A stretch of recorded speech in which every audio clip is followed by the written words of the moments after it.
La contemplación de la casa y jardines que se ven en esta imagen de José María Parra siempre despierta en muchos vitorianos el recuerdo, añorando aquellos pavos reales que se podían ver a través de la verja. Algunos recordarán la polémica entablada en su tiempo sobre si se había cumplido correctamente el testamento de Fernando de Amárica, propietario de dicha finca situada entre las calles Florida, Dato y Manuel Iradier. En el inicio de la segunda mitad del siglo XIX, Marcos de Amárica y Gómez de Sásseta, abuelo del pintor, cuando todavía no existía la calle de la Estación, actual Dato, mandó construir una casa de campo en el barrio llamado de las Ánimas. Cuando estaba concluyendo la edificación, solicitó del ayuntamiento que le señalase la línea para cerrar los costados de oriente y occidente. El 28 de enero de 1852 se autorizaba el cierre, siempre que se sujetase a la línea determinada por unas construcciones que se habían edificado en aquel punto.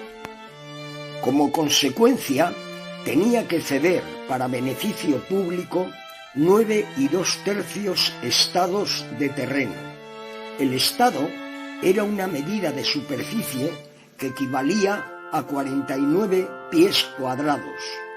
El ayuntamiento le pagó 386 reales por ese terreno. Así nació la mansión que nos ocupa.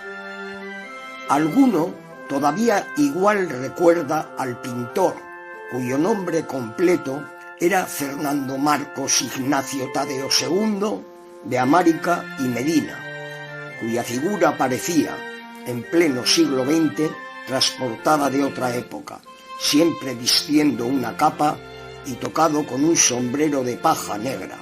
Su padre era Vidal de Amárica y González de Otazu. La única hermana de su padre era Ignacia, que estaba casada con el ilustre jurisconsulto alavés, con calle dedicada en la ciudad, don Ramón Ortiz de Zárate. Era Fernando hijo único, que creció rodeado de comodidades. Siguiendo los consejos de su tío don Ramón, estudió la carrera de Derecho en la Universidad Literaria de Valladolid. Ortiz de Zárate tenía la ilusión de que su sobrino pudiera continuar la brillante trayectoria de su acreditado bufete. Pero esta no era precisamente la idea de Fernando de Amárica, que dejó escrito: si no hubiera muerto mi tío cuando yo empezaba la carrera, lo más probable es que no hubiese sido pintor.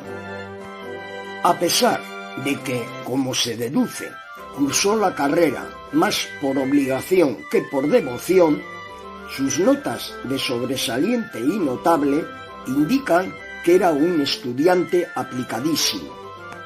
Terminada la carrera y no apeteciéndole su ejercicio, se dedicó a lo que era su afición preferida, el arte de la pintura. Tras una larga vida, en la que también realizó trabajos literarios, murió el 6 de noviembre de 1956 en la misma casa de la calle de Dato en la que había nacido 90 años antes. Habiendo fallecido soltero, tuvo como voluntad legar su fortuna a la tierra que le vio nacer.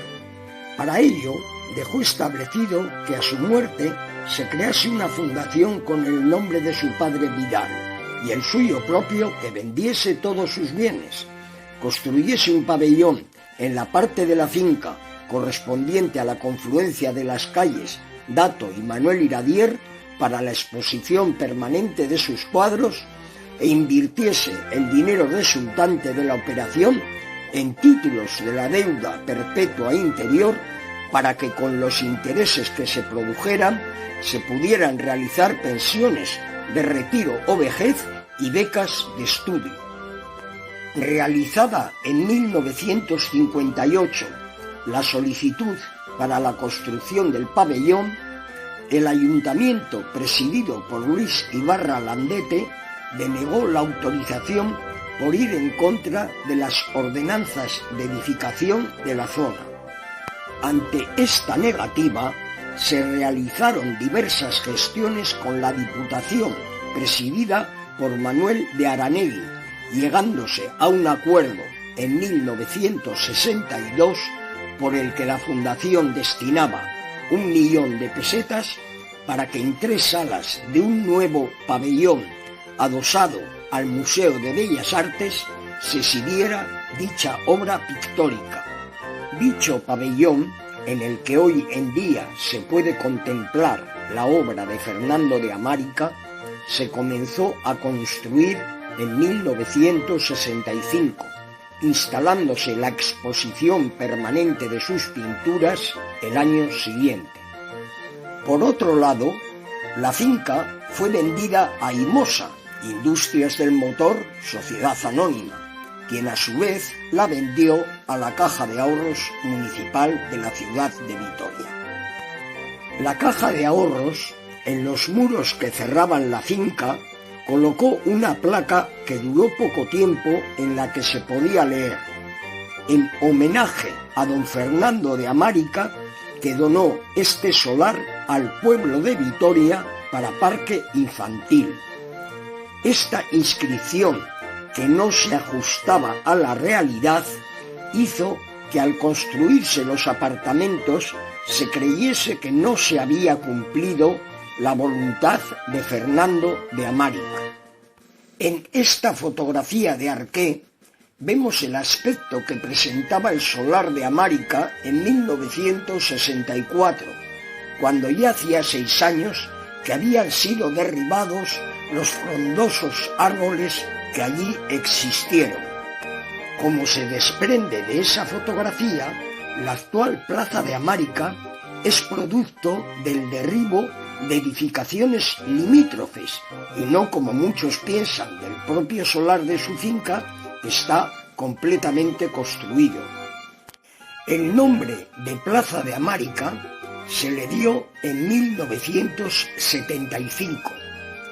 Años antes, en 1960, se había pensado dar ese nombre a una de las que se iban a abrir en la zona izquierda de la actual avenida de Gasteiz, concretamente en el lugar que ahora ocupa la plaza de Gerardo Armesto.